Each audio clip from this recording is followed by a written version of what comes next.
I'm just gonna be hearing this all day. Moving up and down again. Don't.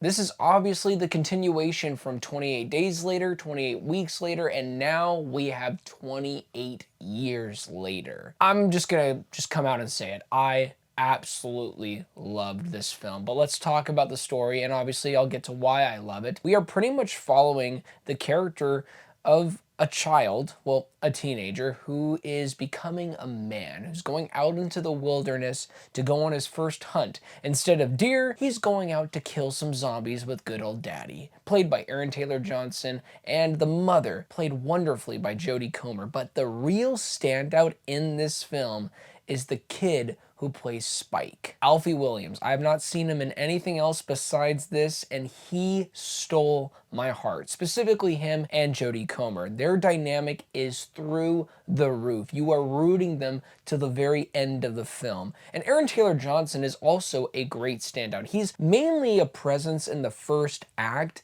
but don't worry, he is still an integral aspect to this story. One thing that has been on my mind about the zombies in this franchise is how will they evolve nearly 30 years after the outbreak? And Danny Boyle leaves you with some questions, but he does deliver answers that I feel like are very satisfying, horrifying, but definitely satisfying. And if you're wondering if Danny still has that twisted, visceral edge he showed in the chilling opening of 28 Days Later, do not worry.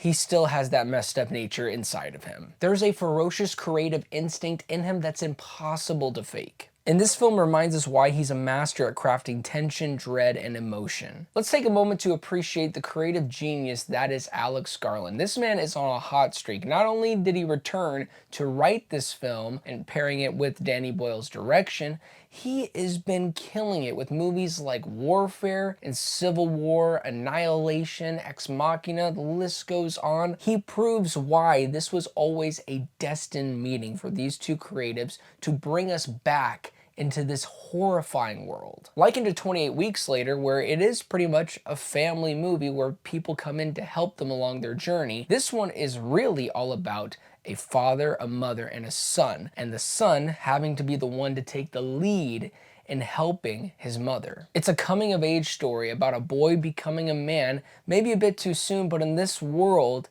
you have to adapt, like how the zombies have. And do not worry, my friends, there is plenty of disgusting, brutal, violent, adrenaline-pumping zombie carnage. You will be filled. We're talking alpha zombies and other zombies that if I were to have to put in two mixtures of creatures together to give you the best representation, it'd be these two if they had a baby. As Spike goes further into his mission, a very personal one at that, he bumps into Ray Fiennes, and I'm not going to get into character details because it will spoil on what the mission is, because the marketing has done a great job in kind of just showing you bits and pieces of these people walking in a world that has long forgotten how humanity used to work. It has now evolved into something far darker, coming fresh off an Oscar-worthy turn in Conclave. From the moment he appears, you just know that this character is going to be something special. Certain people in the story paint him as an old colleague, and some call him a danger, and that's what makes it so much more intriguing when you finally get to know who he is and what exactly he is doing in the mainland. What I didn't expect from 28 Years Later was to be filled with such sweeping emotion. I came in ready for gore and horror, and yes, it delivers on all fronts. But I didn't expect to cry. The bond between a father, a son, and a mother and a son is something that is absolutely beautiful to blow up on the silver screen. And Danny and Alex do a great job in making you feel connected to these characters. Also, you've probably heard of this already, but I'm still gonna say it because it's astounding what they are able to achieve on a cinematic level with cinematography, where this movie was shot entirely with iPhones. The frenetic pacing and editing just keeps you locked in the entire time with this film. And when you realize that it's shot with an iPhone, it makes you go, what the heck am I even doing with this stupid thing? I could be making a movie right now. 28 Years Later is easily one of my favorite movies of the year so far. It's brutal, emotional, and absolutely unforgettable. It left me shaken, moved, and weirdly hopeful, even while drenched in blood. 9 out of 10. Well, thank you guys so much for watching this review. It really means a lot. Please do not forget to like and subscribe, but most of all, do not forget to be blessed.